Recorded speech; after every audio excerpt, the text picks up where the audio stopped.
ಸಣ್ಣ ವರ್ತಕರಿಗೆ ರಾಜ್ಯ ಸರ್ಕಾರ ಕಮರ್ಷಿಯಲ್ ಟ್ಯಾಕ್ಸ್ನ ಮೂಲಕವಾಗಿ ಜಿಎಸ್ಟಿಯನ್ನು ವಸೂಲಿ ಮಾಡೋಕೆ ಹೇಳಿದಂಥ ಮುಖ್ಯಮಂತ್ರಿಗಳು ಈಗ ಸಭೆಯನ್ನ ಮಾಡ್ತಾ ಇದ್ದಾರೆ. ಕೆಲವೇ ಕ್ಷಣಗಳಲ್ಲಿ ಮುಖ್ಯಮಂತ್ರಿ ಮಹತ್ವದ ಸಭೆ ಆರಂಭವಾಗಿದೆ. ಈಗ ತೆರಿಗೆ ಅಧಿಕಾರಿಗಳು, ಹಣಕಾಸು ಇಲಾಖೆ ಅಧಿಕಾರಿಗಳು ಇದರಲ್ಲೇ ಭಾಗಿಯಾಗಿದ್ದಾರೆ. ರಾಜ್ಯದ ವ್ಯಾಪಾರಸ್ಥರಿಗೆ ರಿಲೀಫ್ ಅನ್ನ ಕೊಡ್ತಾರಾ ಸಿಎಂ? ನೋಟಿಸ್ ಗೊಂದಲ ಪರಿಹಾರವನ್ನ ಸಿಎಂ ಕೊಡ್ತಾರ? ಇತ್ತ ಸಿಎಂ ಸಭೆ ಬಹಿಷ್ಕಾರವನ್ನ ಕಾರ್ಮಿಕ ಪರಿಷತ್ ಮಾಡಿದೆ. ಅಲ್ಲ ರೀ, ಕೂಸು ಚೂಟೋರು ನೀವೇ, ತೊಟಲು ತೂಗೋರು ನೀವೇ, ಹಂಗೆ ಆಗೈತಲ್ಲ ಈಗ ಮುಖ್ಯಮಂತ್ರಿಗಳ ಕತೆ. ಒಳ್ಳೆ ಕತೆ ಇದೆ. ಚೂಟಿದವರು ನೀವೇ, ಕೂಸಿಗೆ ತೊಟಲು ತೂಗೋರು ನೀವೇ.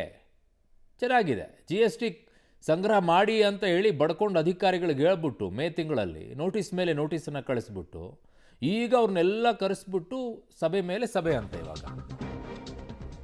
ಸೊ ವಾಣಿಜ್ಯ ತೆರಿಗೆ ಇಲಾಖೆಯ ಜೊತೆಗೆ ಚರ್ಚೆಯನ್ನು ನಡೆಸ್ತಾ ಇದ್ದಾರೆ ಈಗ ಮುಖ್ಯಮಂತ್ರಿಗಳು. ತೆರಿಗೆಯ ಮೇಲೆ ಹಾಕಿರುವ ಬಡ್ಡಿ ಕಡಿತದ ಬಗ್ಗೆ ಚರ್ಚೆ ಸಾಧ್ಯತೆ ಇದೆ ಅಂತಿದ್ದಾರೆ. ಎಷ್ಟು ಸಣ್ಣ ವರ್ತಕರಿಗೆ 60 ಲಕ್ಷ 30 ಲಕ್ಷ ನೋಟಿಸನ್ನು ಕೊಟ್ಟು ಪಾಪ ಅವ್ರಿಗೆ ಒಂಥರ ಜಿಗುಪ್ಸೆ ಬರೋ ರೀತಿಯಲ್ಲಿ ಮಾಡಿಬಿಟ್ರಿ ವ್ಯಾಪಾರದ ಮೇಲೆ. 1 ಕೋಟಿಯವರೆಗೆ ಬಡ್ಡಿ ಹಾಕಿ ಟ್ಯಾಕ್ಸ್ ನೋಟಿಸನ್ನು ನೀಡಲಾಗಿದೆ. 4 ವರ್ಷದ್ದೆಲ್ಲ. ಬದಲಾಗಿ ಟ್ಯಾಕ್ಸ್ ಬಡ್ಡಿ ಕಡಿತ ಮಾಡುವ ಬಗ್ಗೆ ಈಗ ಚರ್ಚೆ ಸಾಧ್ಯತೆ ಇದೆ ಅಂತ ಹೇಳ್ತಾ ಇದ್ದಾರೆ. ಎಷ್ಟಿದೆ ಬಡ್ಡಿ ಕಡಿತ ಆದರೆ ಎಲ್ಲಿಗೆ ಬರುತ್ತೆ? ಅಲ್ಲಿ ಹೇಳ್ತಾ ಇರುವಂಥದ್ದು ಕಾರ್ಮಿಕರ ಇವರೆಲ್ಲ 1% ಮಾತ್ರ ಹಾಕಿ ನಮಗೆ ನೆಕ್ಸ್ಟ್ ಇಯರಿಂದ ಕರೆಕ್ಟಾಗಿ ಮೇಂಟೈನ್ ಮಾಡ್ಕೊಂಡು ಹೋಗಿ ಅಂತ ಹೇಳ್ತಾ ಇದ್ದಾರೆ. ಇವ್ರು ನೋಡಿದರೆ ಬಡ್ಡಿ ಕಡಿತ ಮಾಡ್ತೀವಿ ಅಂತಿದ್ದಾರೆ. ಬಡ್ಡಿನೇ ಎಷ್ಟು ಹಾಕಿದ್ದೀರಪ್ಪ ನೀವೆಲ್ಲ? ಇದು ಹೆಂಗೆ ಅಂತಂದರೆ ಇವರೇ ಕೂಸಿಗೆ ಚೂಟ್ಬಿಟ್ಟು ತೊಟ್ಲು ತೋಗ್ಬಿಟ್ಟು ನಾನೇ ಸಮಾಧಾನ ಮಾಡಿದೆ ಅನ್ನೋ ರೀತಿಯಲ್ಲಿ. ಚೆನ್ನಾಗಿದೆ ಈ ಬಿಲ್ಡಪ್ ತೊಗೊಳ್ಳುವಂಥ ರೀತಿಗಳನ್ನು ನೋಡ್ತಾ ಇದ್ರೆ.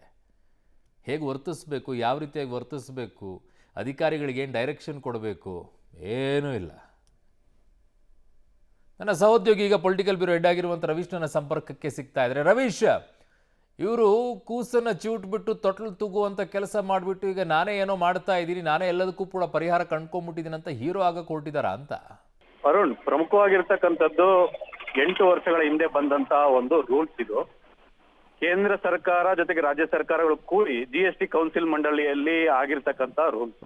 ಹಾಗಾಗಿ ಆ ಸಗಟು ವ್ಯಾಪಾರಕ್ಕೆ ಸಂಬಂಧಪಟ್ಟಂತೆ 40 ಲಕ್ಷಕ್ಕಿಂತ ಏನ್ ಮೇಲಿತ್ತು, ಜಾಸ್ತಿ ಇದ್ರೆ GST, ಜೊತೆಗೆ ಒಂದು ಸೇವೆಗಳ ಇದೊಂದು ವ್ಯಾಪಾರಕ್ಕೆ ಸಂಬಂಧಪಟ್ಟಂತೆ ಏನು ಈ 20 ಲಕ್ಷಕ್ಕಿಂತ ಜಾಸ್ತಿ ಇರುತ್ತೆ, ಅದಕ್ಕೆ GST ಕಟ್ಟಬೇಕು ಅನ್ನೋ ನಿಯಮಾವಳಿಗಳನ್ನು ಇತ್ತು.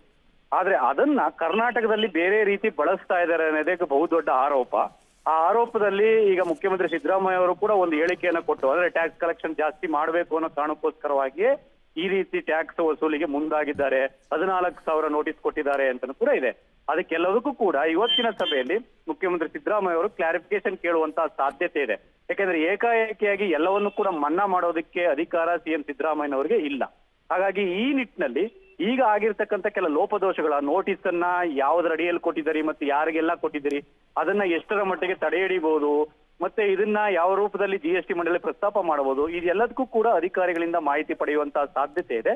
ಅದಾದ ಬಳಿಕ ತಾತ್ಕಾಲಿಕವಾಗಿ ರಿಲೀಫ್ ಕೊಡುವಂತ, ತಾತ್ಕಾಲಿಕವಾಗಿ ಪರಿಹಾರವನ್ನು ಕೊಡುವಂತ ನಿಟ್ಟಿನಲ್ಲಿ ಮುಖ್ಯಮಂತ್ರಿ ಸಿದ್ದರಾಮಯ್ಯ ಅವರು ತೀರ್ಮಾನ ತೆಗೆದುಕೊಳ್ತಾರೆ ಹೊರತು ಇಡೀ GSTಗೆ ಸಂಬಂಧಪಟ್ಟಂತೆ ಪ್ರಮುಖವಾಗಿ ಏಕಾಏಕಿ ರಾಜ್ಯ ಸರ್ಕಾರ ನಿರ್ಧಾರ ತೆಗೆದುಕೊಳ್ಳೋಕೆ ಬರೋದಿಲ್ಲ. ಹಾಗಾಗಿ ತಾತ್ಕಾಲಿಕ ರಿಲೀಫ್ ಏನು ಅನ್ನೋದು ಕೂಡ ಕಾದ್ ನೋಡ್ಬೇಕು ಅವರು.